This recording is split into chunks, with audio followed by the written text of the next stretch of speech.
강경화 외교부 장관 임명 이후 국회가 사실상 정지 상황입니다. 네. 여당은 이 문제를 어떻게 풀어갈까요? 더불어민주당 추미애 대표 스튜디오에 직접 나오셨습니다. 안녕하십니까? 네, 반갑습니다. 이른 아침이네요. 네, 스튜디오에 네. 직접 나와주시고 여당 대표께서. 네, 대단하십니다. 감사합니다. 처음 저희가 방송에 연결하는 거라 대선 지난 지 한참 됐지만 일단 네. 축하드립니다. 감사합니다. 예, 축하 인사 많이 받으셨죠? 네. 네. 축하 여기까지만 하고요. 네. 한참 지났기 때문에. 왜냐하면 지금은 축하를 드릴 일보다 걱정할 일이 많아요, 그죠? 쓸쓸히 그럴 조짐이네요. 그렇죠. 네. 예. 우선 무엇보다 이제 강경화 외교부 장관이 네. 후보부터 네. 그러니까 28일 만에 임명이 됐다고 하는데 그러니까 이제 한 달 전쯤에 네. 지명이 되고 내내 시끄러웠어요. 네.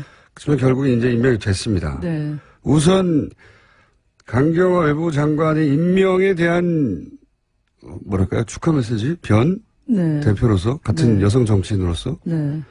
그것부터 시작해보죠.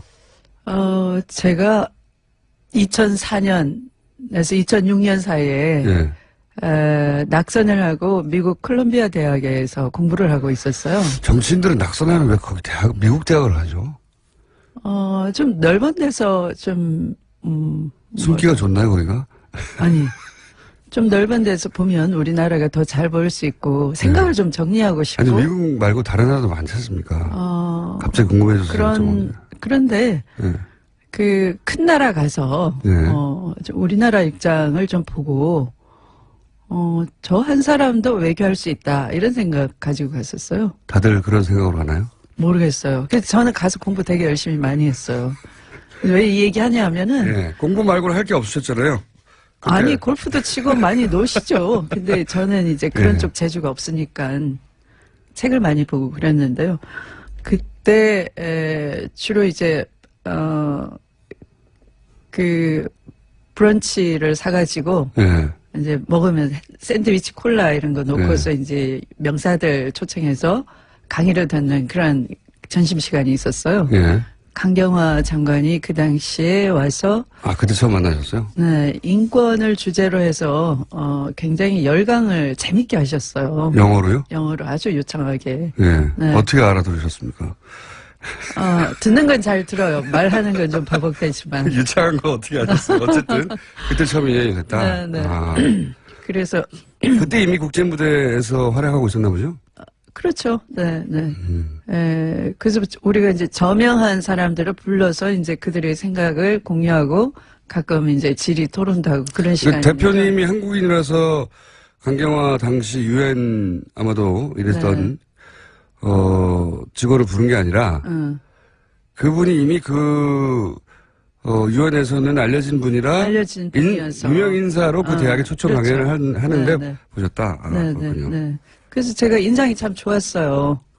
네. 그런데 그 후로도 뭐 지속적인 그런 활동, 특히 인권 관련 분야 활동을 하고 우리가 또 4강 의존 외교에서 벗어나지 못하잖아요. 네. 근데 이 강경화 장관은 여러 나라에 빈곤이나 인권이나 교육이나 이런 문제에 대해서 관심을 쏟고 활약을 많이 하셨단 말이에요. 그래서 우리나라 외교 지평을 넓힌다고 하는 문 대통령의 이 계획과 맞아떨어졌구나. 그래서 이건 대통령 발탁 인사다. 저는 이렇게 느끼고 네. 참 잘하신 거다. 그래서 저는 기대가 참 크죠. 그런데 이제 야당은 네. 처음부터 반대를 했고 네. 이제 앞으로 이제 잘할지 못할지는 지켜보면 되겠는데 네. 국회가 파행이 되고 있어요. 네.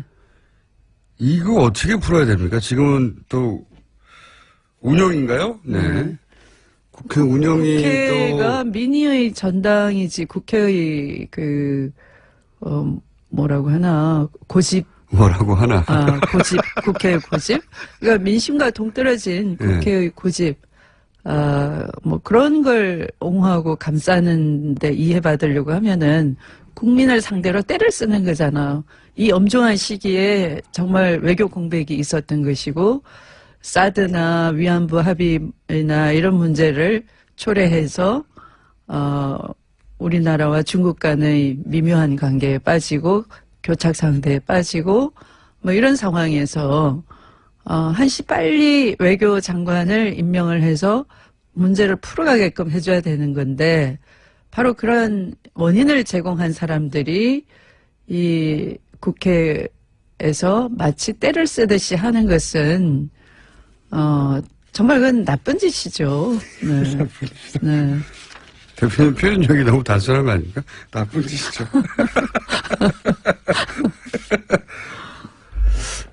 그 강경화 후보 임명에 대한 여론 지지가 상대적으로 높고, 네. 네. 그리고 임명 후에도 여론이 나쁘지 않은 것은 여당에는 반가운 소식이긴 하겠는데, 네. 여하간 상대해야 되는 국회 내에 실체로서 야당이 존재하고, 야삼당이 정의당을 제외하고, 나머지 정당을 합쳐면 분명히 의석수가 180석 가까이 되고, 네. 그러니까 여당 단독으로는 뭘 할 수 있는 게 없지 않습니까? 그러니까 이 문제는 풀긴 풀어야 되는데 저쪽이 때를 쓴다고만 주장해가지고는 문제가 안 풀리잖아요? 어떻게 풀어야 됩니까? 여당이 이제는 국정 운영 책임을 져야 되니까 풀어야 되는데. 풀어야 될 문제 중에 가장 급한 것이 일자리 추경이고 또 그것이 가뭄하고 겹쳐서 재해 대책 추경이고 그래요. 그러면 각각 국회의원들은 자기 지역에 특히 가뭄 지역도 있는 것이고, 네. 뭐 국민의당 같으면 호남의 영산강 그 주변에 논밭들이 거의 말라가고 있어요. 그럼 그 추경안에 가뭄 재해 대책도 넣자라고 할 수 있는 것이고요. 일자리 문제는 뭐 전국적으로 같이 안고 있는 문제이고 언제까지 그것을 장관 임명이 불만이어서 추경도 해줄 수 없다라고 버틸 수 있는 것인지 그건 국민이 속이 타들어가는 것이죠. 국민을 속태지게 하는 그 정치가 용납이 될 수 있겠어요? 하루 이틀은 모르겠지만 그래서 우리는 그것이 정치 명분이 있다 그러면 뭐 얼르고 달래고 하겠지만 이것은 민생을 볼모로 삼고 위기에 빠진 외교를 인질 삼아서 때를 쓰는 것에 불과하기 때문에 국민과 함께 돌파해낼 수밖에 없는 거예요. 얼르고 달르고 할 여지가 별로 없어요. 아침부터 이런 말씀 드려서 죄송하지만 네. 너무 솔직하게 말씀하시는 것 같은데. 그러니까 수단이 별로 없기 때문에 결국은 야당이 때를 쓰는 거라고 국민들이 인식하게 되고 그리고 여론이 나빠지고 또 뭐 국회의원들이다 보니까 각자 지역구에서 그런 불만들을 듣다 보면 결국은 돌파구가 생길 것이다. 추경은 할 수밖에 없다는 걸 다들 그럼 추경 알고 있으면서 각자는 이래요. 추경 급한 거 알고 있고 해야 된다는 거 알고 있는데 기분이 좀 나쁘다. 그런 식이에요. 기분 악상의 문제. 기분 악상의 문제. 기분일 수는 있지만 기분으로 끝나는 게 아니고 실제 뭐 돌아가는 게 없지 않습니까? 운영위원 장직을 지금 자유한국당에서 가지고 있기 때문에 자유한국당에서 조국 민정수석 나오라고 하면 나와야 되는 거 아닙니까 지금 상황이? 조국 민정수석 나와야 되나요 그리고? 뭐 나온다 한들 별게 있습니까 사실은.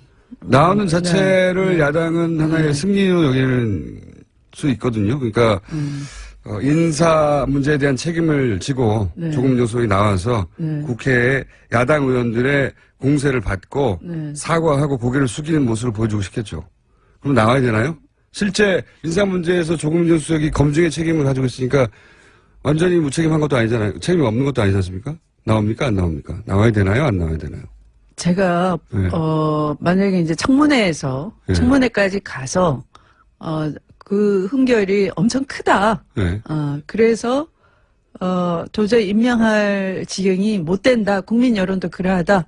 그렇다면은 민정수석도 검증의 잘못으로 책임이 있다라고 거기까지 가겠지만 그런데 낙마가 아니고 하마거든요. 후보자 스스로 안경환 법무부 장관 후보 경우에는 안경환 법무부 장관 후보자는 스스로 내려오신 거거든요. 제가 볼 때는 보호해야 될 그러니까 본인의 공직 취임에 앞서서 제기된 문제들이 그냥 단순히 본인의 문제로 끝나는 것이 아니고 그것이 본인 관계로 인해서 인연을 맺었던 다른 사람과의 관계, 비단 자녀 문제뿐만 아니라 다른 45년 사생활을 영위하고 있는 멀쩡한 분들까지도 과거를 들추어내서 너무 불필요한 그런 까십거리를 제공하고 그 사람들을 불편하게 하고 인격상의 그 어떤 문제를 야기하겠다라고 하는 판단을 저는 하신 거라고 봐요. 그것은 어떤 도덕성의 문제와 다른 영역, 내가 보호해야 될 이 순간에 왔던 것이고, 그거보다는 내가 어떤 선택의 문제 같아요. 내 공직 지임으로서 이 사람들이 상처를 입는다면, 또 세간의 이목을 집중을 받아서 그 생활이 망가진다면 나는 그건 바라지 않는다. 그렇게 알고 계십니까? 네, 그런 선택의 문제였기 때문에 그걸 민정수석 나오라 하는 것은 정치 공세인 거예요. 근데 초반에 양용환 법무부 장관이 기자회견하고 이제 본인이 그 국면을 돌파할 것처럼 하다가 8시간 만에 이제 뜻을 바꿨잖아요. 그게 지금 말씀하신 그런 이유 때문인가요? 저는 그렇다고 봅니다. 왜냐하면 그 주강덕 의원이 빼낸 그 판결문 자체가 그렇게 신속하게 나올 수가 없는 건데, 그 입수한 판결문은 인적 사항을 지우지 않은 채로 고스란히 있는 거거든요. 그렇게 나왔죠. 지금 일단. 신속하게 나올 수 없다는 건 판사 출신이시니까. 그건 어떤 절차가 있는 거 아닙니까? 신청을 하면 그것에 대해서 보건행정처에서 판단을 하나요? 네, 인적 정보 프라이버시권 보호에 의해서 가릴 것은 가리고 이렇게 나오는 것인데, 이건 그대로 실명 그대로 다 나왔단 말이에요. 그래서 이것은 참 이상하다. 네. 이상한 지점은 있긴 한데 그건 별도의 문제고, 제가 궁금한 건 청문회까지 가서 그 국면을 돌파할 의지를 비친 걸로 처음에는 보였는데, 안경환 내정자가. 근데 불과 8시간 정도 만에 이제 본인 스스로 이제 하마했다고 표현하셨는데 그 사이에 무슨 일이 있었는지 다들 궁금해하거든요. 그 대표님이 아시기에는 지금 말씀하신 이유 때문이다? 저는 청문회 끝까지 지켜보고 싶었어요. 왜냐하면 이분도 오랫동안 법학자로서 논리적으로 사고하고 행동을 해 오셨기 때문에, 또 뭐 그동안 본인이 인권위원장도 하시고 이 공직 봉사 활동을 하셨기 때문에 자기 스스로 자기 검열은 있기 때문에 뭐 청문회 통과할 자신 있다 이렇게 하셨으리라고 생각이 돼요.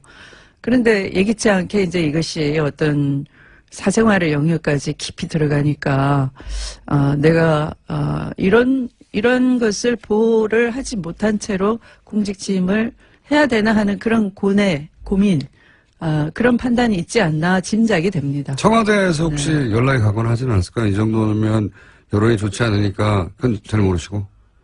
혹은 당내에서 잘 모르겠고요. 이제 일단 이제 언론에 그 집중 조명을 받고, 또 그게 나쁘게 나니까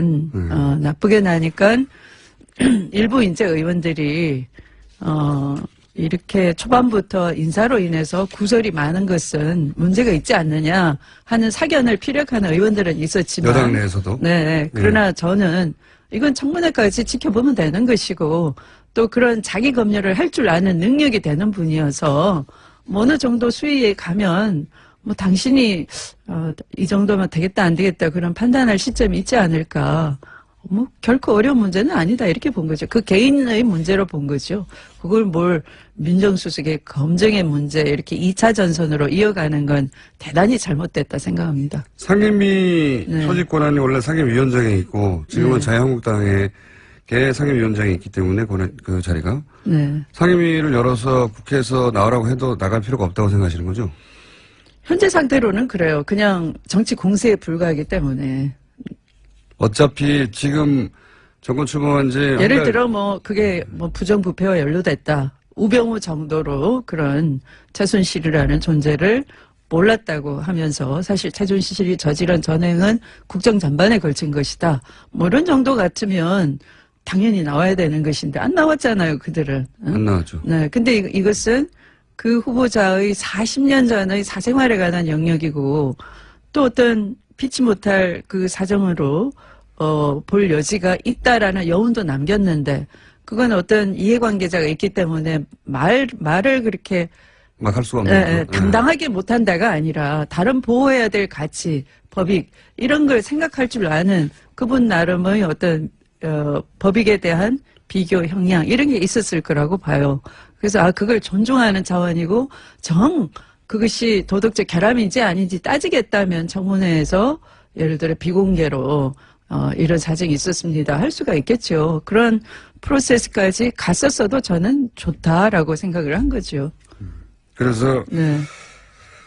상임위원장이 상임위를 소집해서 거기서 조국 민정수석을 서로 부른다 하더라도 나갈 필요가 없다는 게 네. 이 사안 가지고는 이 사안 하나 가지고 네. 지금 정부 출마한 지 한 달 됐는데 그 인사 관련한 요 사안 하나 가지고 민정수석을 낳아서 뭐라고 질타할 일이 아니다. 응할 필요도 없다. 근데 운영위원장 가지고 공방하잖아요. 이건 어떻게 된 겁니까? 운영위원장은 원래 여당이 하는 거긴 하지만 임기가 2년이기 때문에 그 임기를 존중해야 되는 거 아닌가요?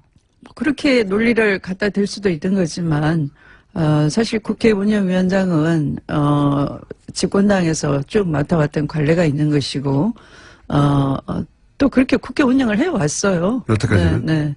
그렇지 않았던 적이 없었습니다. 네. 그래서 지금 민주당은 지금 자유한국당에서 운영위원장이 또 여당인 시절에 운영위원장이었기 때문에 상임위를 막 소집하려고 하는데 운영위원장부터 내놔라 이렇게 대치하고 있는 거죠. 네. 이게 계속 대치만 하면 언제 풉니까? 풀릴 때가 또 있어요. 또 물밑에서 서로 대화하고 하니까. 하고 있습니까? 네. 물밑에서 만나면 뭐라고 해요? 개인적으로 만나면 뭐 밥도 사달라, 여당이면, 밥도 사주고 그래야 되는 거 아니냐. 밥 한 끼 먹으면 해결될 것 같은데, 사실은 또 밥 먹으면서 하는 얘기는, 나도 자유스럽지가 않다. 우리 당 의원들 분위기 봐야 된다. 또 그러고 그래요. 근데 어느 정도 가면 이제 민심이 못 참겠다. 이럴 때는, 민심의 바다 위에 떠 있는 정치 집단으로서는 민심을 보고 가지 않으면 스스로 가라앉는 거죠. 그래요? 네. 가라앉는다는 위기감을 선거 때는 느끼겠지만 아직 3년이 남았는데 느끼나요? 못 느끼면 그 당 문 닫아야죠. 뭐. 네. 이 이야기는 어떻습니까? 안경환 법무부 장관 후보 낙마 하마라고 표현하셨는데 관련해서 청와대에서 이게 조직적으로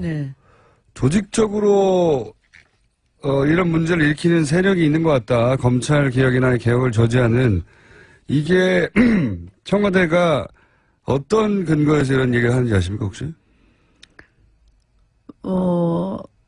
대통령께서 검찰 개혁은 가장 먼저 꺼낸 말씀이시거든요. 네. 그리고 조국 민정수석을 발탁할 때도 그런 의미였고, 또 안경환 후보자 지명할 때도 그런 중임을 가지고 있다 이렇게 말씀을 하셨고 그런데 이제 이런 40년 전의 사생활부터 먼저 이렇게 까지고 또 그것도 통상적이지 않은 방법으로 판결문이 입수가 되고 뭐 이런 과정 일련의 과정을 보면서 이건 조직적으로 검찰 개혁을 저항하는 그런 세력이 있을 수 있다.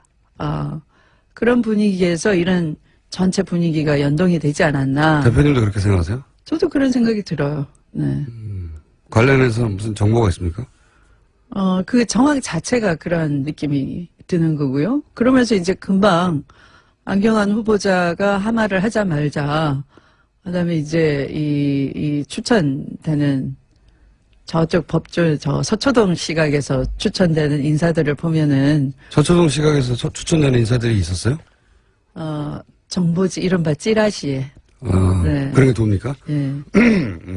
그런데 그 인사들의 면면을 보면 이제 좀 그 조직과 어느 정도 소통이 될 만한 사람. 검찰 조직과. 네. 네. 법원 행정처과 관여됐다는 추정도 있나요 혹시? 제가 이제 이정열 전 판사님은 이제 판사 출신이라서 그런지 저런 그 판결문이 신속하게 저렇게 공개되고 공개되지 않아야 될 신상 정보까지 그대로 그 원본 자체가 카피가 돼서 즉시 그 청문위원 손에 들어가는 것을 보고 이례적입니까? 굉장히?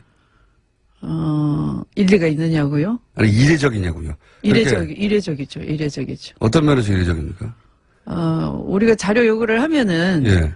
그렇게 개인 정보는 적당히 가린 채로. 예, 첫 번째는 삭제를 가려서, 하고 예. 주거든요. 예. 근데 이거는, 개인 인적 정보를 그대로. 예, 그대로 보도됐죠. 언론에는. 예. 그 중앙도 의원이 입수한 파일도 그대로라고 하는데. 법원행정처에서 가리고 줬다고 하는데, 뭐, 어쨌든 그 진실은 여기서는 밝혀질 수 없을 것 같고, 어쨌든 가려지지 않은 채 파일이 입수된 거죠. 네. 그 자체가 이례적이고, 대단히. 그 빨리, 속도가 그렇게 빠른 거는요. 당일날 신청해서 당일날 나오는. 그렇죠. 그것도 몇 시간 이례적입니까? 만에. 네. 그렇게 빨리 안 나옵니까, 보통? 야당 시절에 경험하셨잖아요. 그렇게 빨리 나오지 않는데요. 절대? 네. 그런 이례적인 점들이 있다. 그래서 이게 누군가 그렇게 만들려고 하는 세력이 있는 거 아니냐는 의혹을 가질만 하다고 보시는 거고, 경험상 과거.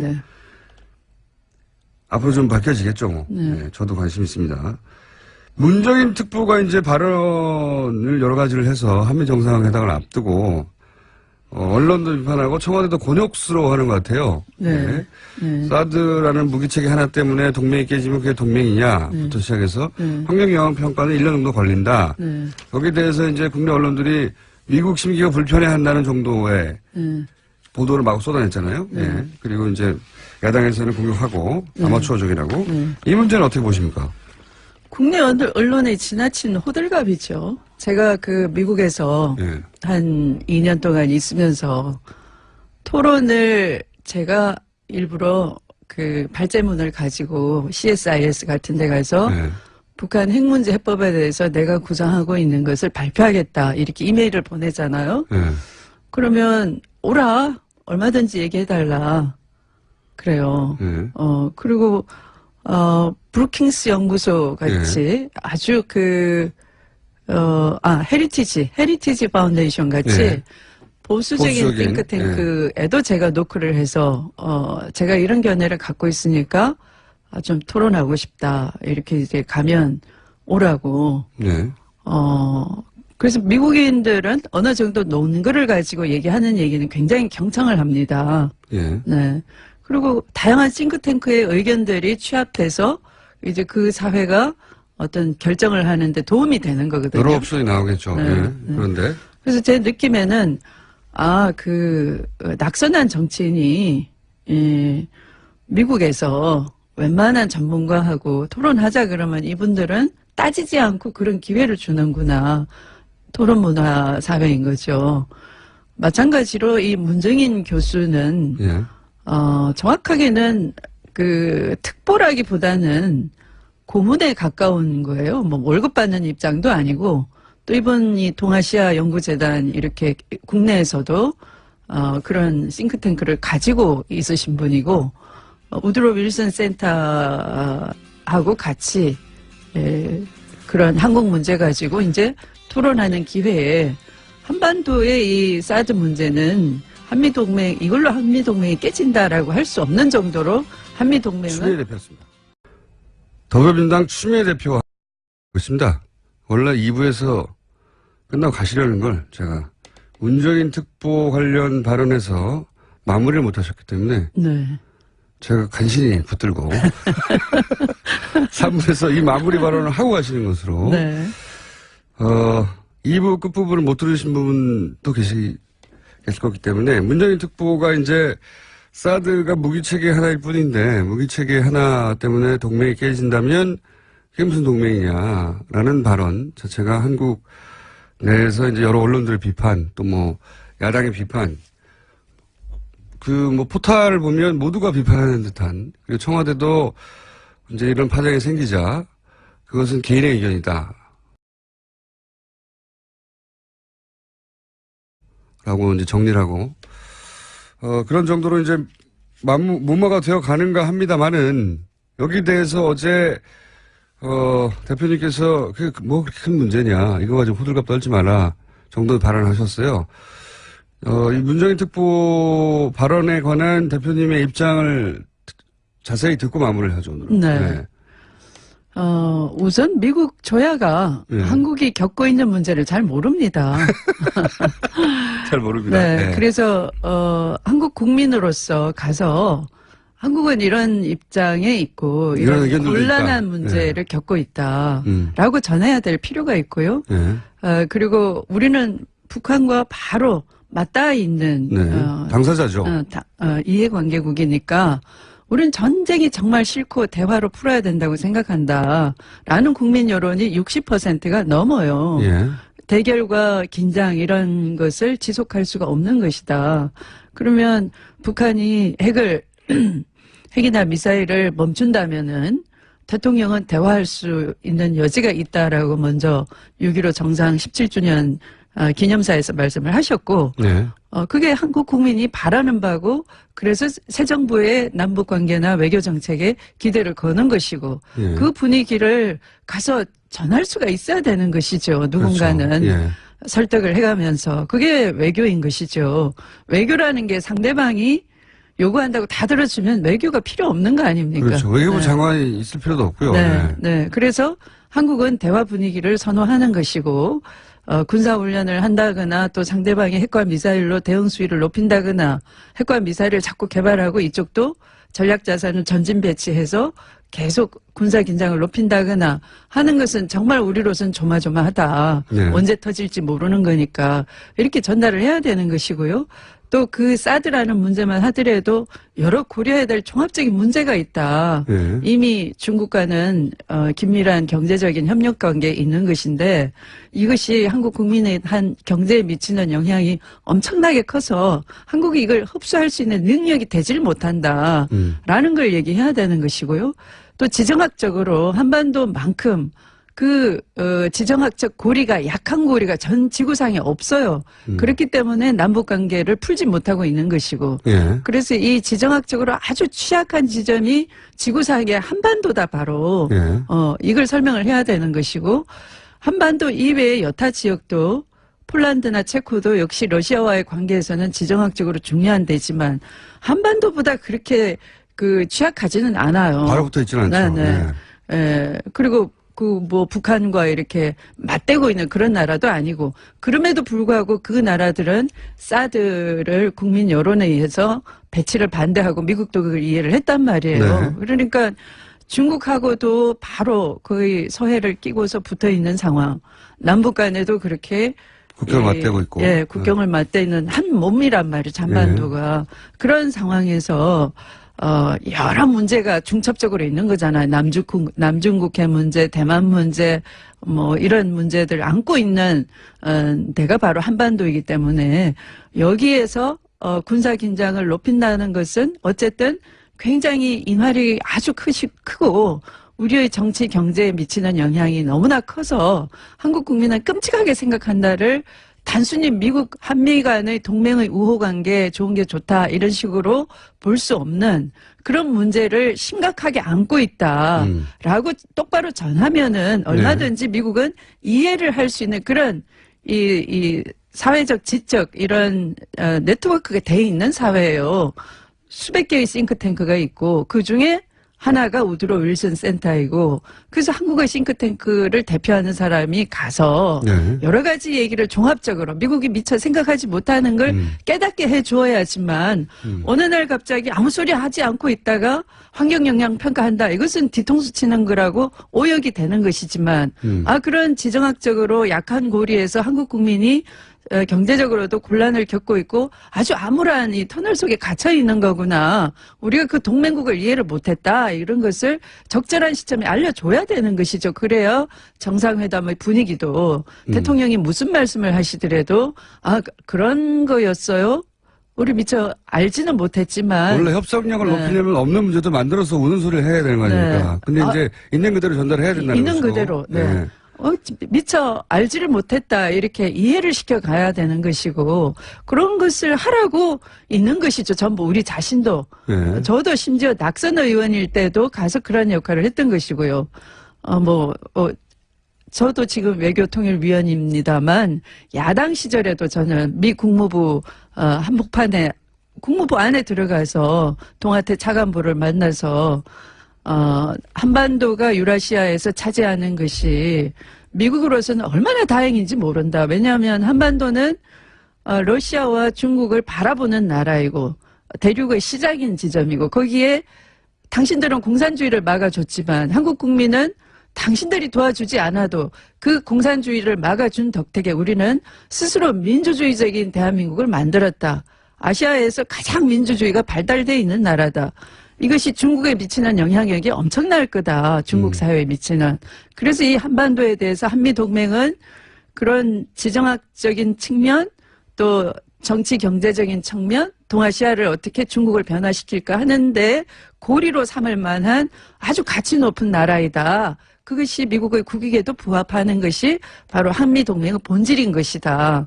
중국을 변화시킬 수 있는 그런 견인차 역할을 할 수 있는 곳이 한반도이기 때문에 한반도에 대한 평가를 다시 해줘야 된다. 이렇게 열심히 설명했단 말이에요. 그러면 그런 걸 통해서 뭐 여러 가지 문제가 풀릴 수 있는 거죠. 그러니까 한반도의 가치를 인정을 해달라는 것이죠. 단순히 그냥 전략적으로 중국과 북한을 상대하는 아웃포스트 뭐 이렇게 보지 말아라라는 것이죠. 알겠습니다. 네. 요약하면은 네. 문재인 특보 발언은 문제가 없다. 할 수 있는 발언이다. 전혀 문제가 없는 것이죠. 네, 오히려 북미 대화의 필요성을 만들어주고 또 남북 대화도 하게끔 미국을 이해시키고 그래야지만 남북 관계가 풀리고 북미 관계가 풀리는 것이죠. 갑자기 10분 동안 연설을 불같이 토해내셔가지고 제가 네. 인사만 하고 가려고 그랬는데. 자, 오늘은 네. 여기까지 하고요. 네. 대표님. 네.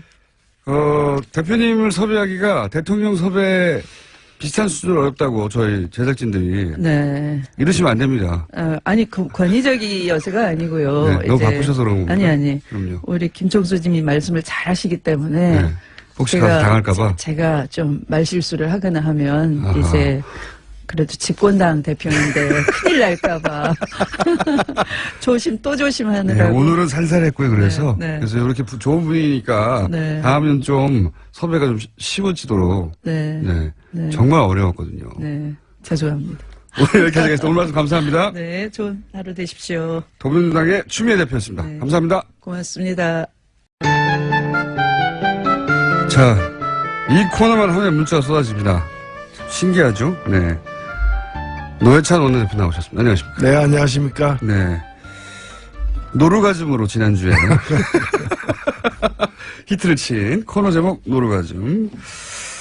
자, 오늘은 할 말이 많으실 것 같아요. 요즘 이제 점점 더 여야의 공방도 강해지고 발언도 세지고 인물들도 막 튀어나오고 사건이 많습니다. 네. 사건이 많으시면 할 말도 많아지고 흐뭇한 표정을. 꼭 그렇지는 않습니다. 자, 우선 방금 추미애 대표께서 마무리 발언으로 문정인 특보가 미국에 가서 했던 발언 네. 정리하고 하셨어요. 큰 문제 없다. 예. 근데 이제 저도 이제 언론을 보면 대략 한 70-80% 문제가 많다라고 보도가 되고 있고 파장이 크다. 뭐 미국이 지금 화가 났다. 이런 식의 보도들이 쏟아지고 있어요. 예. 대표님 일단 이 사건을 어떻게 보십니까? 이 사안을. 일단 뭐 그런 얘기 하라고 특보로 임명된 거죠. 원래 특보 역할이 그런 얘기 하는 겁니다.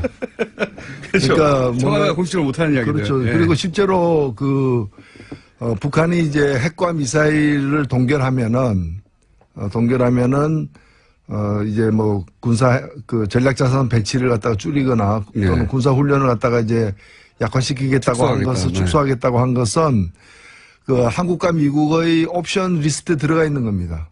그러니까 우리가 요구하는 건 뭔가 미사일 중단하라는 거 아닙니까? 예. 그다음에 핵 동결하라. 예. 나아가서는 핵 폐기하라. 예. 이런 우리의 쭉 요구가 있는데 그 예. 요구가 협상을 통해서 얻어지려면은 예.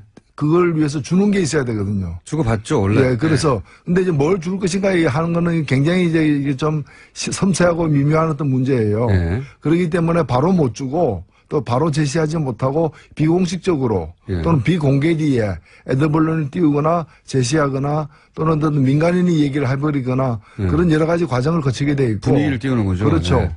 그 중에 한 스텝을 이번에 밟은 거죠. 네. 밟은 거니까 그걸 가지고 뭐 제가 볼 때는 미국 측에서도 그 만지고 있던 카드예요. 미국도 자기 주머니에 메모 속에 적혀 있는 네. 그런 걸 이제 얘기한 거기 때문에 뭐 미국이 얘기하기 전에 왜 당신이 얘기했냐 뭐 이렇게 될 수는 있을지 몰라도 그리고 미국이 나오는 반응도 그렇게 나쁜 건 아니에요. 네, 여러 가지 이제 이렇게 나옵니다. 얘기하면은 미국에서는 좀 냉랭하게 이렇게 하고 네. 그 다음에는 또 한국에서는 또 미국이 냉랭한 걸 보고서 그런 얘기 왜 하냐라고 또 하고 이 모든 게 또 하나의 그림일 수 있는 네. 이 모든 것이 하나의 시나리오일 수 있는 거기 때문에 이거 뭐 당연히 밟아야 될 그걸 밟은 거다. 과거에 보면 이런 걸 전혀 안 하는 거야. 전혀 안 하고 그냥 미국이 에헤마면 따라가고 그래서 한미동맹을 갖다가 한국이 미국을 그 뭐 동생처럼 맹종하는. 네. 동생처럼 맹종하는 게 예. 동맹이 아니다. 그게 동맹이 아닌 거죠. 네. 그래서 미국과 한국은 파트너고 서로 합작을 해야 되고 중간중간에 이제 역할이 이렇게 서로가 좀 차이가 날 수도 있는 것이고 하기 때문에 저는 뭐 너무나 당연한 일을 한 것이다 이렇게 봅니다. 알겠습니다. 특보가 나라에서 월급은 안 주지만은 월급을 안 줘요, 사실. 월급 받은 사람보다 더 잘하고 있다. 저는 그렇게 생각합니다. 월급 받은 사람들이라면 예를 들어서 외교부 관료들이라든가 뭐 이런. 그렇죠. 뭐 대통령이 엉뚱하게 위안부 합의하면은 그걸 말려야 될 외교부 장관이 안 말리고 그냥 그걸 갖다가 이제 그대로 옹호한다거나 이런 것들이 이제 월급 받으면서도 제 할 일을 못한 사람들이죠. 월급 안 받는, 그러니까 많은 분들이 문정인 특보, 이렇게 특보라고 붙이면 공무원인 줄 알아요. 아, 이게 청와대에서 무슨 자리를 줬고 이게 공무원이고 세금으로 월급을 주는구나. 그렇지 않다. 특자가 들어가면 돈 안 받는 경우가 많아요. 그게.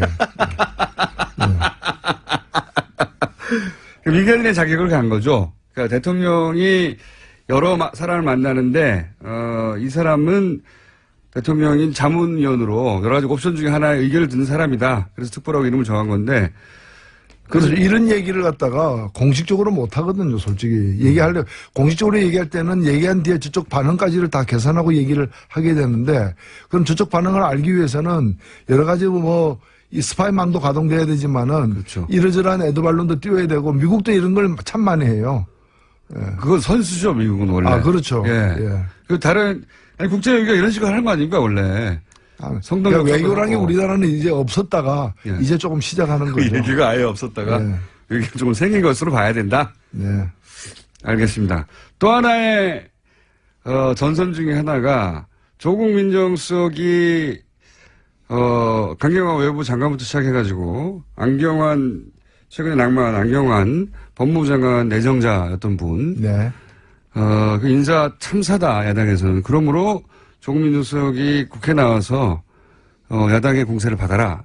예. 이런 뭐 전선이 펴졌어요. 이 부분에 대해서는 어떻게 보십니까? 예, 뭐, 참사라는 것은 그 영국에서 그 아파트 화재 사건 이런 게 참사죠. 세월호 이런 게 참사죠. 네. 뭐 한 사람 낙마했다고 그걸 참사라고 한다면은 좀 국어공부의 문제가 있었던 것 같고요. 예. 그리고 저는 뭐 오늘 저도 운영위원이거든요. 네. 국회 운영위원회 운영위원인데 오늘 이제 일방적으로 운영위원회를 소집해가지고 거기다가 이제 조국 민정수석과 인사수석을 이제 부르겠다고 이제 하고 있는데 참 불과 몇 달 전 일이 생각나요. 제가 작년 12월 달에 네. 국회 운영위원회에 예. 청와대 비서실장이 이제 나왔길래 왜 민정수석 안 나오냐. 우병우 딴 사람은 필요 없다. 우병우 한 명만 있으면 된다. 우병우 나와야 된다고 했을 때 예. 그때 새누리당, 자유한국당 지금 예. 그분들이 뭐라고 얘기했는가 하면은 민정수석이 국회 운영회에 나온 전례가 없다. 예. 왜냐하면 민정수석은 대통령을 지근거리에서 하시라도 부르면 달려가야 되는 예. 바로 옆에 있어야 되는 사람이기 때문에 예. 민정수석이 나온 적이 없는데 왜 나오라 그러느냐라고 윽박 지르던 사람들이 오늘 이제 최순실 게이트 때도 그렇게 했는데. 네, 그렇게 했죠. 예. 예. 진짜 나와야 될 사건의 당사자였잖아요. 예. 근데도 이제 그 방어를 갖다가 한 사람들이 오늘 또 뭐 민정수석 부르겠다고 그러는데 사실 이 문제는 저는 여야 합의면 부를 수 있다고 봅니다. 성명이 없기 때문에. 근데 여야 합의가 돼야 의사 일정이 정해지고 그다음에 출석해야 될 공직자들이 정해지는데 여야 합의가 안 이루어지고 있는데 열려야 될 청문회 상임위원회는 안 나가고 그 또 불필요하게 운영위원회는 자기들 소집해가지고 나오라고 이렇게 얘기하고 그게 참 희한한 거죠. 그러니까 수업 시간에는 안 들어오고 어디 빈 교실 가가지고 왜 아무도 없냐 이래서 이렇게 소리 지르는 거와 똑같은 거죠. 운영위원장을 놓고도 공방이 있지 않습니까? 야당은 임기를 보장하라고 하고 지금은 자유한국당에서 가지고 있는데 운영위원장을 여당이었으니까 여당은 여당 됐는데 왜 안 주냐 그러고 이거 누구 말이 맞나요? 여야가 교체되면은 여당으로 바뀌는 게 관례고 예. 그게 원칙이고요. 약간의 그 시차가 있었던 적이 있습니다. 여야가 바뀌었는데 야당 쪽에서 2, 3개월 더 이렇게 그 운영위원장직을 안 놓고 마지막까지 채운 적이 있는데 그때는 어차피 바뀌더라도 몇 달 안 남았기 때문에 넘어갔는데 넘어간 사례가 한 2건 정도 있고 그 외에는 다 넘어간 거기 때문에 지금은 이제 1년 이상 남지 않았습니까? 그렇죠. 예, 1년 이상 1년 이상 자유한국당이 자신들이 원하는 대로 상임위를 소집하겠다는 거죠. 이게 뭐 전문 용어로 점거농성이라고 그러죠. 점거농성. 근데 운영위원장을 내놓지 않으면 강제로 뺏는 방법은 없지 않습니까? 네, 강제로 뺏는 방법은 없죠. 그러니까요. 예. 근데 이제 뭐 더 무서운 국민들의 어떤 여론이라는 게 있기 때문에 그렇게 오래 버티지는 못하지 않을까. 야당 됐는데 여당 권한을 가지겠다는 거잖아요. 지금 사실은 자유한국당의 이야기는. 그럴 거면은 대선에서 이겼어야죠. 그걸 원했으면. 그렇죠. 네. 그러니까 그 사람들이 지금 조국 민정수석을 소환하고 싶은 게 아니라 문재인 대통령을 뽑은 국민들을 소환하고 싶은 거죠. 자, 한 가지 더 여쭤보겠습니다. 주광덕 의원이 결국 이 사태를 부른 것은 주광덕 의원의 그 안경환 당시 내정자, 지금 내정자가 아니시니까 당시 내정자의 판결문, 42년 전 판결문을 기자회견을 통해서 발표하고 그 전날 언론을 통해서 보도가 되고 그러면서 이제 돌이킬 수 없는 지점까지 갔는데 그 42년 사건의 실체가 뭐냐? 이건 별개의 문제인 것 같고요. 예, 여러 가지 설이 있습니다만 이 판결문 자체가 적법하게 확보되었느냐? 주광덕 의원은 법원행정처를 통해서 정상적인 과정을 통해서 확보했다라고 말하고 있고 그런데 이제 지나놓고 확인하다 보니 이게 복수의 버전이 있는 게 아니냐. 예, 하나의 버전이 아니라 법원 행정처로부터 나온 단 하나의 버전만 존재해야 정상이잖아요, 원래. 그렇죠? 근데 이제 이게 벌써 복수의 버전이 있다고 하는 얘기가 있거든요. 요 대목에 대해서는 좀 아시는 바가 있는 표정이신데. 이 사건이 저도 이제 국회 법사위 위원이기 때문에. 그렇으니까요. 더더군다나. 예, 안경환 후보자의 청문회가 열렸으면 거기 참석해야 될 사람이고요. 그래서 자료를 수집하는 과정에서 이 사건과 관련된 판결문. 네. 사본을 갖다가 제가 입수를 했습니다. 사본을. 예, 입수했는데. 예. 근데 이제 그 다음에 제가 법원 행정처에다가 직접 연락해서. 예. 연락해서 법원 행정처가 주광덕 의원의 요구에 응해서 줬다는 거와 똑같은 걸 달라. 네. 제가 이제 그 수식어를 주광덕 의원에게 준 것과 똑같은 걸 달라. 그래서 또 받았어요. 법사에 계시니까. 예. 근데 제가 그 법원 행정처로부터 받은 것과 제가 국회에서 돌아다니는 걸 입수한 것이 달라요. 두 가지. 전 둘 다 가지고 있습니다. 둘 다 가지고 있는데. 위험한 분이시네. 예. 예. 다른데 확실히 두 가지 버전이 있는 거군요. 예, 네. 주광덕 의원은 6월 16일 날 오전에 기자회견을 했고. 근데 그 전날 저녁에 두 개의 언론에서 그렇죠. 각각 1시간 간격으로 TV조선과 채널A에서 예, 보도를 했는데 그때 그 보도할 때 그 화면에 나온 것 있죠. 예. 그것이 제가 법원 행정처에서 받은 것과 다른 그러니까요. 돌아다니는. 네. 그러니까 그거는 사실 보면 원본을 누군가가 빼가지고 그 원본 중에서 그 여성 이름만 가린, 여성 인적 사항만 가린, 그것의 사진 파일이에요. 사진 파일인데 그게 보도가 됐더라고요. 그러니까 제가 입수한 것과 똑같은 걸 언론사가 입수해서 그걸 보도한 거예요. 그러니까 법원 행정처가 보냈다고 하는 파일. 법원 행정처가 보냈다는 거는 공식적으로 한 가지밖에 없습니다. 한 가지밖에 없죠. 한 가지밖에 없고 그거는 저도 나중에 받았고요. 예. 근데 법원 행정처에서 그거는 가려진 게 아니고 아예 없는 겁니다. 가려진 게 아니라 아예 없어요. 가려진 흔적도 없는 거예요. 그거는 이제 여성의 성 한 글자 말고는 아무것도 없고요. 그다음에 이 남성의 그 안경환 후보자의 성만 있고 아무도 없고 지웠다는 표시도 없고 그냥 공란으로 돼 있어요.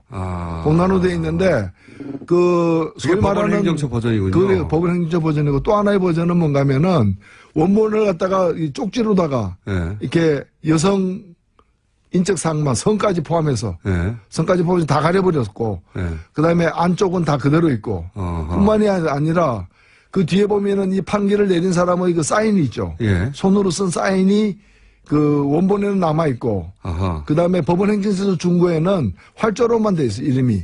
그리고 사인이 안 보여요. 그래서 명확하게 다른 버전인데 완전히 다른 버전이에요. 제가 이제 문제는 뭔가면은 법원 행정처는 공식적으로 주광덕 의원의 요청에 의해서 그 비실명화 처리된 그 비실명화 규정이 있어요. 그렇죠. 법원에서. 예.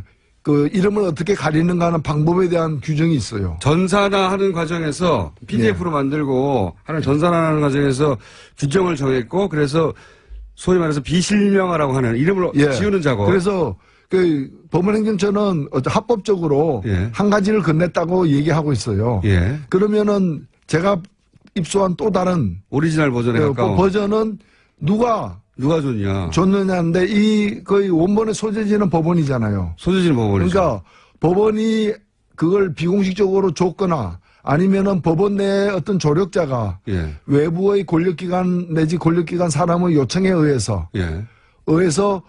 그 빼서 몰래 줬거나 그런 거죠. 예. 그리고 결과적으로 보면 일단 법원은 예. 자신이 책임지고 보관해야 될 그리고 법에 따라서 유통해야 될 그 서류를 갖다가 탈법적으로 빼서 준 건 사실이거든요. 그러지 그렇죠. 않으면 또 하나의 버전이 있을 수가 없으니까. 버전 두 개가 있을 수가 없죠. 없으니까. 거기가 근거니까요. 예, 근거니까. 그래서 이 부분에 대한 조사가 필요하지 않느냐. 그러니까 뭐 이 낙마했니 않느니 문제를 떠나서 예.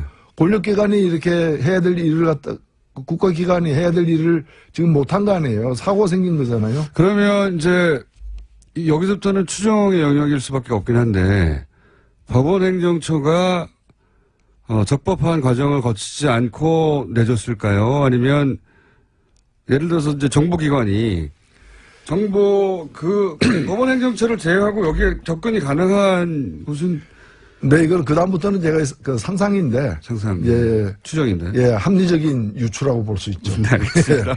근데 뭔가면. 왜냐면 어쨌든 버전은 두 개 존재하는 게 팩트니까요. 날짜나 여러 가지 시간적 관계까지 감안해 볼 때. 예.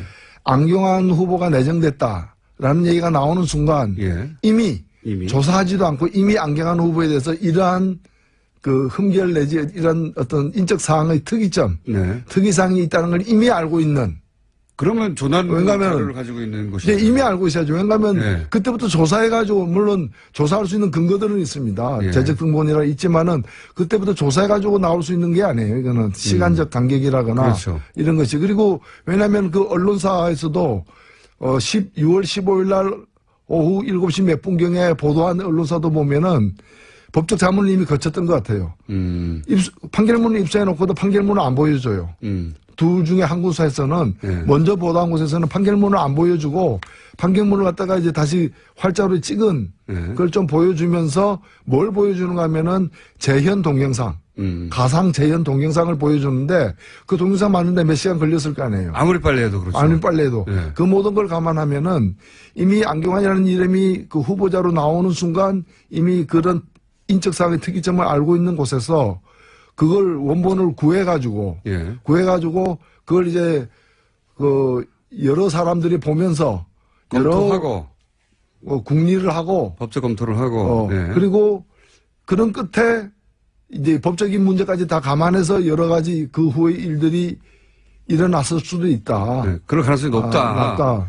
재현 동영상까지 있으니까요. 네. 그렇군요. 그러면 누가 범인입니까?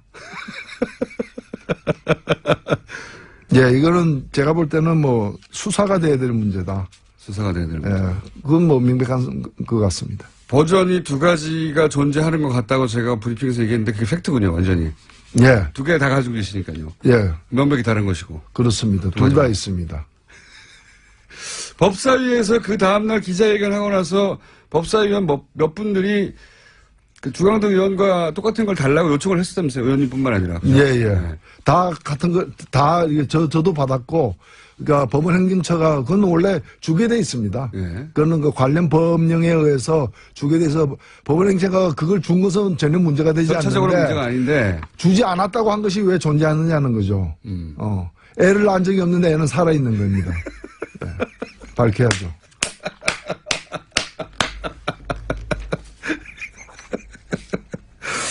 지금까지 정의당의 노회찬 원내대표였습니다. 감사합니다. 네, 감사합니다. 자, 내부자 드립니다. 유서 깊은 코너입니다. 온갖 전국을 다 함께 헤쳐나오니 내부자들. 오늘도 더불어민주당 안민석 의원 나오셨습니다. 세상을 바꾸는 불의 명저, 끝나지 않은 전쟁의 저자 안민석 의원입니다. 자유한국당의 김성태 의원 나오셨습니다. 예, 김성태입니다. 네. 그 소개는 없습니까? 안민석 의원처럼? 뭐, 네. 참. 불멸의 철새 김성태입니다. 이런 거 없습니까? 뭐, 저렇게 안민석 의원처럼 저렇게 참 살기도 쉽지 않은 건데 참 대단한. 김성태 의원님은 제가 업어드리고 싶어요. 왜요?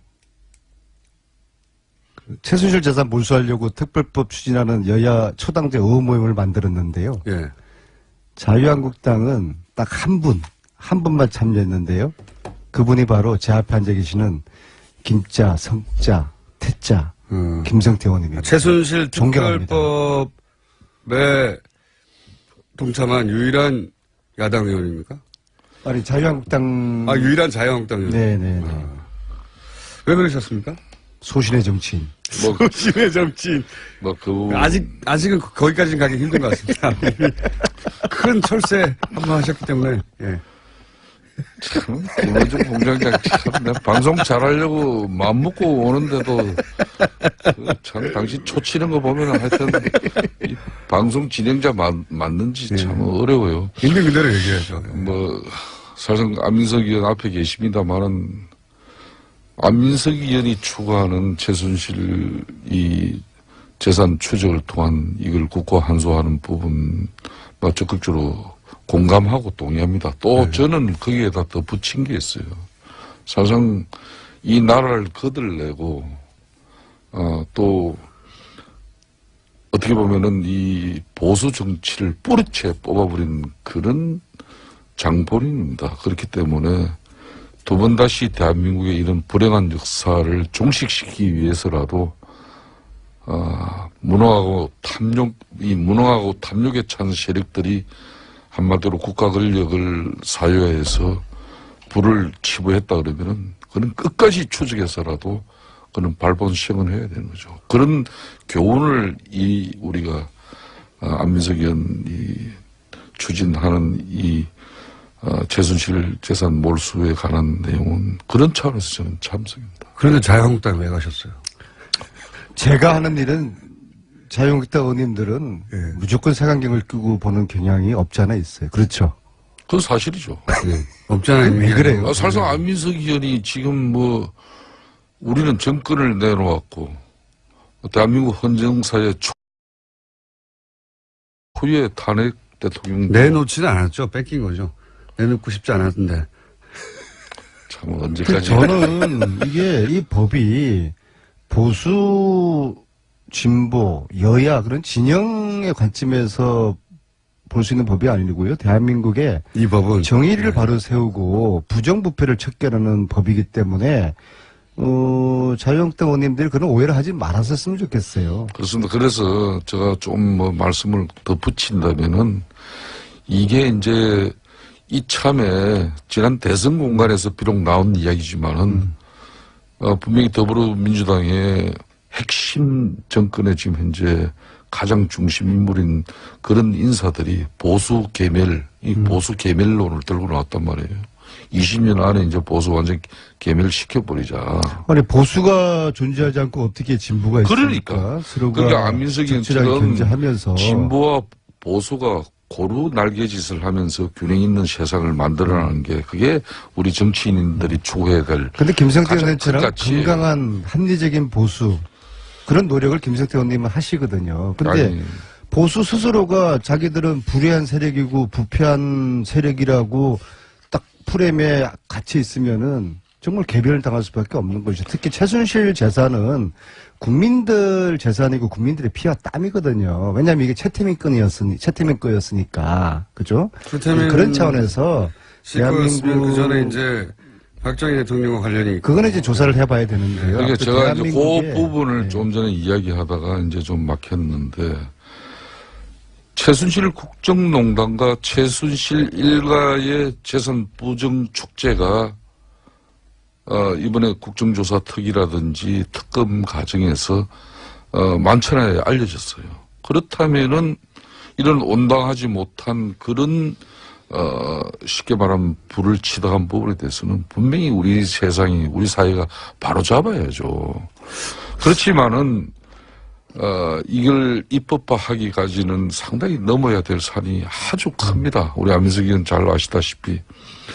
그동안 뭐 공청회에서도 지적은 됐습니다만은 이 헌법상 평등 원칙에 그 어긋나는 그런 소급 입법 문제라든지 또 형법상의 이 명확성의 원칙 뭐 이런 부분들이 저촉될 수 있는 그런 개념들의 명확한 규정 같은 문제를 해결하지 않으면 상당히 어려운 부분이 있어요. 안민석 의원이 이 법을 친일 그 재산 환수법을 뭐 상당히 많이 그 인용한 거 아닙니까? 적용하고 그죠? 그렇다면은 이 친일 재산 환수법이 이게 소급 입법이거든요. 그러니까 역사적으로 이걸 이례적인 그 공동체적인 가업이라는 점에서 합헌성을 인정받았어요.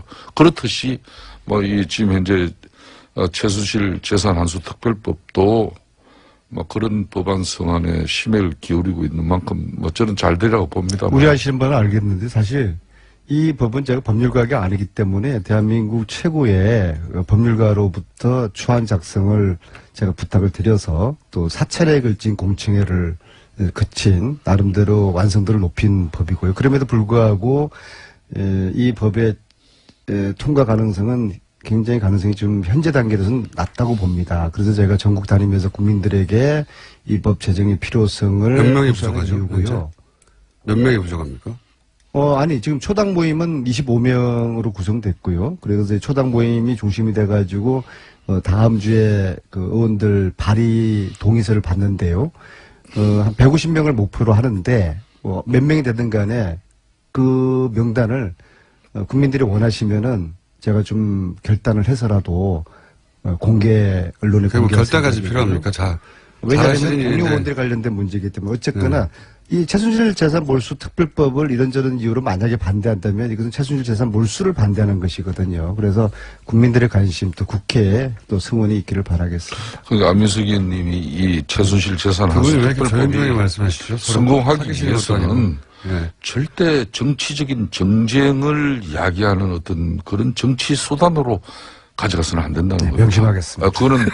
그건 바로 뭐 일간에 이렇게 올라가면은 박정희 뭐 흔히 말하는 이 재산이 박정희하고 상관이 박정희 있습니까? 전 대통령의 뭐 흔히 말하는 정치 비자금까지 거슬러 올라간다.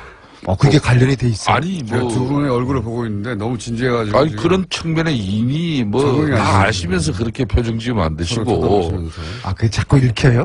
이제 그 읽히고. 이렇게 되면 또 뭐 여차 잘못하면 이게 정쟁으로 DJ 비자금 또 뭐 전직 대통령 알겠습니다. 이런 문제까지 가버리는. 그래서 보면 대한민국의 부정부패를 일소하고 정의를 바로 세우는 법이다. 그렇습니다. 그 최순실이라는 이 한마디로 망고의 죄인이 있지 않습니까? 이는 지금 이 시대를 망친 이 사람에 대해서 우리가 명확한 단죄를 하자는 거죠. 최순실 처단법이다. 의원님만 왜 했을까요? 왜냐하면 탈당에서 다시 입당하신 분들 한 10여 분은 이 문제의식을 공유할 것 같은데, 왜 그분들은 안 하셨을까요? 안민석 의원의 이런 최순실 재산환수 특별법은 아직까지 전체 국회의원 300명이 다 공감하고 공유하는 그런 시간적인 그 한계가 있습니다. 좀 더 언론이라든지 우리 안민석 의원이 지난번 공청회도 하시고, 뭐 앞으로도 계속 뭐 이 법 관련해서 장재원 의원은 혹시 토론회나 이런 부분도 장재원 의원한테 한번 제안해 보셨어요? 뭐 하시면 되죠, 안민석 의원님이. 뭐 저희들도 당내 이런 많은 공감을 확산하기 위한 저의 노력도 많이 부족합니다. 그 장재현 의원님 초당 모임에 합류한답니까? 저도 많은 노력을 기울이겠다는. 장재현 의원님 말씀해 보셨어요? 특정인을 이렇게 가지고 우리 안민석 의원께서 이렇게 주장하지 마십시오. 장재현 의원님은 합류하실 것 같은데. 같은데, 그죠? 저희가 한번 인터뷰에서 여쭤보도록 하고요. 그러면 자 다음 주제로 넘어가서 요즘 자유한국당에서 이 정권이 끝까지 못 간다는 얘기가 연속으로 계속 나오는데 이철호 의원도 그러고 홍준표 전 지사도 그러고 이게 의총에서 뭔가 결의된 내용입니까? 왜 이런 말이 참만 이분들 참 어떻게 보면 답답하신 분들이에요. 지난 대선에서 자유한국당이 패배한 이유는 최순실 사태에 워낙 큰 타격을 입기도 했지만은 또 그 국정농단의 책임으로 대통령도 탄핵되고 뭐 사실상 정권을 갖다 상납하다시피 할 수밖에 없는 그런 여건이었잖아요. 그런 속에서도 우리가 그 큰 표 차이로 이렇게 질 수밖에 없었던 가장 큰 요인 중에 하나가 대선 때 취했던 이런 거구 스탠스. 이 거구 스탠스 때문에 예연 확장에 상당히 좀 제동이 걸리는 그런 부분이 많아요. 그런 측면이 있는데도 불구하고 이번 전당대회도 그 연장선상에 있는 거 아닌가 하는 그런 개인적으로 많은 우려를 하고 있어요. 이 정권이 끝까지 못 간다. 뭐 결국은 탄핵되는 얘기인데 그런 이야기가 자유한국당 내에서는 공감대를 얻나요? 의원님들 사이에? 그걸 동료 의원들 간에 어떻게 공감대를 얻을 수가 있겠습니까? 지금 이제 출범한 지 한 달 보름도 채 안 된 이 정권에게 뭐 또 탄핵을 예고하고 예시하는 그런 뭐 정서를 국민들에게 이렇게 정치인의 한 사람으로 내보내는 것은 그거는 국가에 대한 상당히 무책임한 처사입니다. 저는 개인적으로 그렇게 보는 거죠. 같은 생활을 하는 사람들끼리 모였으면 자기들끼리는 통할 수 있으니까 혹시 그런 생각이 통하나 싶어서 제가 여쭤본 건데. 저는 절대 우리 자유한국당에도 대통령 탄핵과 또 이번 대선을 통해서 많은 자성과 또 반성 속에서 진정한 보수의 가치를 새롭게 찾고자 하는 많은 노력들이 이어지고 있습니다. 그렇기 때문에 이런 발언들에 대해서 우리 당의 전체적인 기류로 보는 것은 절대 온당치 않습니다. 이거는. 제가 요즘 전국적으로 북토크 다니다가 북콘서트 여의도에 별 신경을 안 썼더니 참 별일이 다 생기는데요. 강동우 의원님이 신경을 쓰셨어도 생겼었을 일입니다. 강동우 의원님이 이번에 서울시 당 위원장이네요. 제가 어젯밤에 사이트를 뒤져봤는데 이런 말씀하셨어요. 상대가 깡패 같은 놈이기 때문에 우리를 깡패라고 문재인 대통령을 깡패입니까? 이철호 의원님, 이 정권 오래 못 갈 것 같다. 홍준표 의원님, 역시 저는 의원이죠, 후보. 이 정권 오래 못 간다. 정말로 아직 2달도 안 된 문재인 대통령, 문재인 정부를 향해서 이런 저주 섞인 탄핵 발언을 했는데요. 강동호, 이철우, 홍준표 세 분께 정중하게 여쭙겠습니다. 국민들이 우습죠. 이거 국민들 우습게 보는 정당은요. 국민들에게 탄핵당할 것입니다. 의원님은 여의도에서 직접 여쭤보시면 되잖아요. 제가 지금 전국 다니라고. 저분은 지금 책 좀 팔아야 돼요, 아직. 좀 이런 것 같습니다. 좀 전에 안민석 의원께서 지적한 그 워딩대로 하면은 국민들 상식에도 분명히 납득치 않는 그런 적절치 못한 발언들이에요. 그렇지만은, 대통령이 천명한 그런 공직자 인사배제 5대 원칙을, 그런 인사 원칙을 스스로 저버리고 또 부실한 인사 검증으로 논란을 빚은 그런 청와대에 대해서 우리 당내 인사들이 적절치는 않지만은 그런 입장을 반영한 어떤 그런 소리가 그렇게 된 것 같아요. 그런 측면에서 저는 그렇지만은 출범 이제 한 달 보름밖에 안 된 정권의 대통령에게 국민들이 불안해할 수 있는 그런 요소를 만든다는 것은 적절치 않다고 봅니다. 특히 지금 이제 인사 측문을 말씀하셨는데요. 이거 인사청문회 하다가 날밤 지색이 생겼어요. 지금 전체 17명이 인사청문 대상인데요. 아직도 9이 남아 있습니다. 아직도 절반도 못 왔고요. 참 국정농단으로 인해 가지고 국정의 공백이 지금 생긴 거 아닙니까? 이 국정 공백의 책임, 1차적인 책임이 자유한국당에게 있는 거거든요. 그러면 이번에 인사청문회만큼은 이 공백을 줄이기 위해서 좀 통 크게 함께 협력해서 통과를 조속히 시켜서 국정을 안정시키자라는 자세를 가지는 것이 야당, 특히 자유한국당, 바른정당, 이 국민들이 그래도 인정할 수 있는 그런 정치적인 판단과 행위거든요. 그런데도 왜 이렇게 국정 공백을 오래 가도록 인사 정국을 오래 끌까?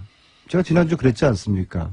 이 절박한 야당 내에 그런 상황이 있기 때문에 인사청문회 전국을 올해 어쩌면은 뭐 장마철까지 끌고 싶어 할 겁니다.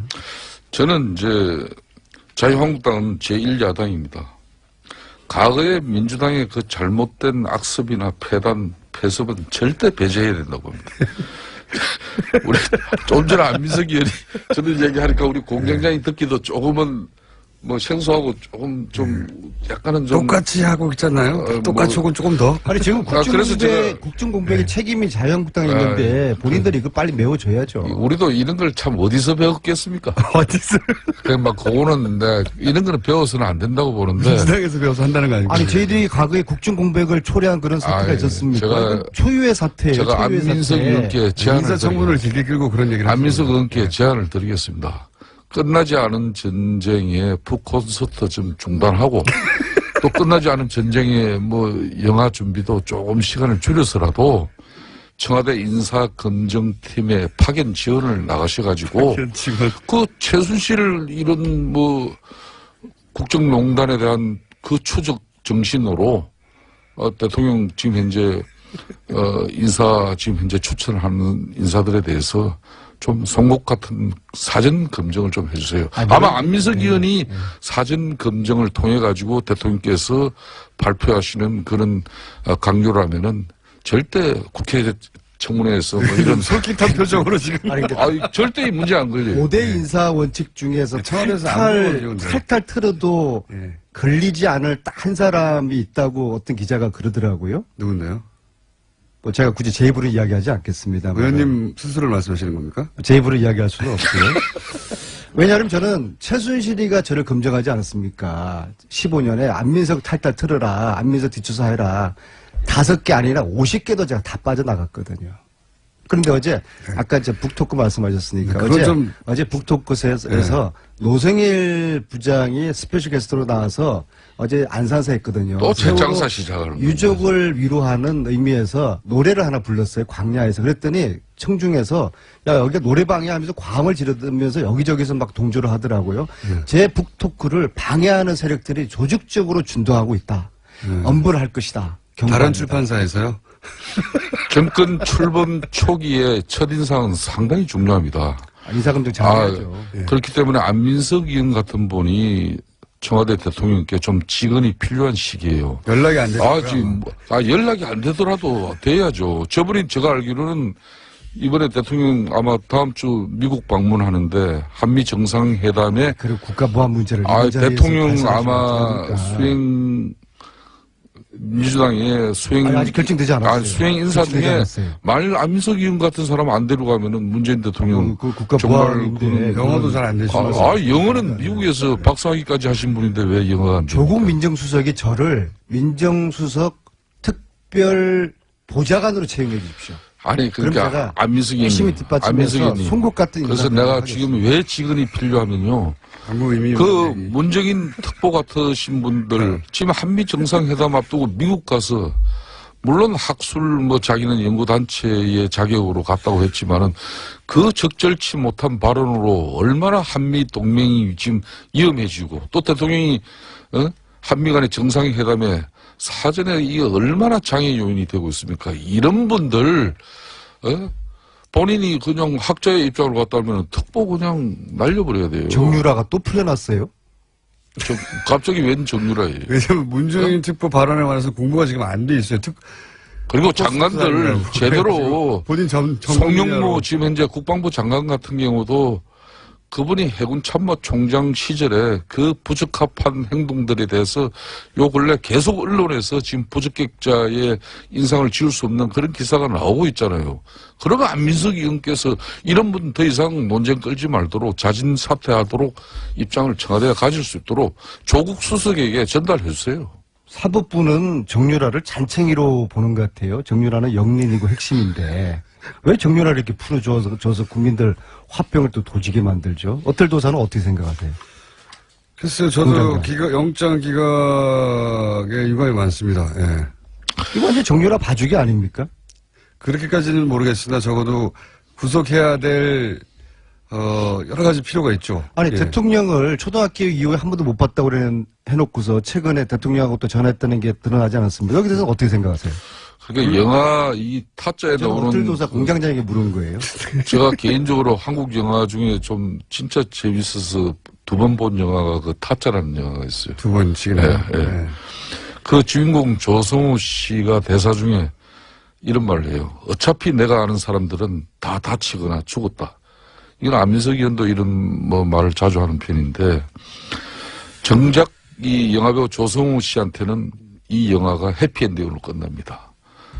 물론 구속영장 이 기각이 죄가 없다는 것은 아니지만은 이 최순실 국정농단 사태에서 정유라에게는 어떻게 보면 그런 해피엔딩으로 되지 않을까 하는 그런 우려로. 그 의원님도 영장 기각에 대해서 불만이 있으시군요. 그렇죠. 이 부분은 아니 말로 지금까지 애국에서 대한민국으로 강제 송환된 이 중범죄 혐의자 중에서 구속되지 않은 피의자가 역대로 없었다는 것입니다. 이게 좀 이상한 상황이에요. 이번에 정유라를 영장 기각시킨 그 판사가 우병우를 기각시킨 그분이고 또 고영태를 구속시켰던 판사더라고요. 저 뉴스공장에서 다 다룬 이야기입니다. 아, 그래요? 네. 자, 그건 아세요? 지금 우병우 재판장이 누군지 아세요? 모릅니다. 지난번에 우리 3월 달, 제 기억 3월 20일 날로 기억되는데요. 3월 16일 날로 기억되는데, 이 자리에서 우리가 이재용 부회장의 주심 판사가 최순실 후견인이었다. 부장판사의 장인이 예. 최순실의 후견인이었다라고 해서 이게 공정한 재판이 의심스럽다라고 했더니 하루 만에 그 주심판사 바뀌었지 않습니까? 예. 근데 그 분이 지금 우병우 재판을 맡고 있어요. 아, 그래요? 아이고 참 미치겠어요. 이게 우연의 일치입니까?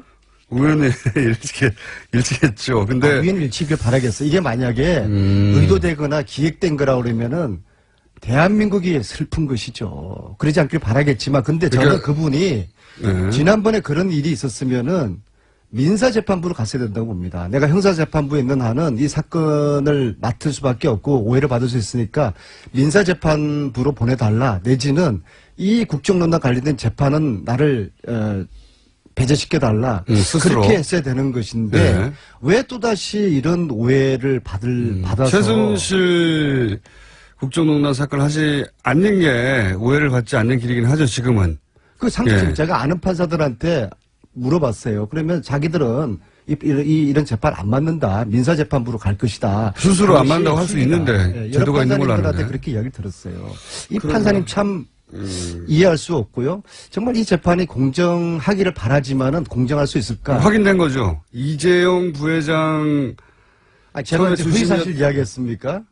허위사실을 얘기한 적이 허위사실 이야기했으면 이 자리에 이들이 있을 것이면 불완전한 최순실이가 많으십니다. 저를 놔뒀겠습니까? 의혹 제기는 대한민국에서 제일 많이 하시는 분 중에 하나. 의혹 제기가 아니라 이거는 팩트예요. 그분이 지금 그러니까요. 우병우 재판을 맡고 있는 주심판사예요. 네.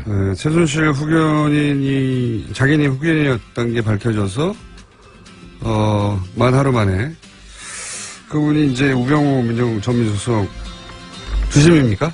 네. 처음 알았습니다. 안민석 의원, 김성태 의원이었습니다. 감사합니다.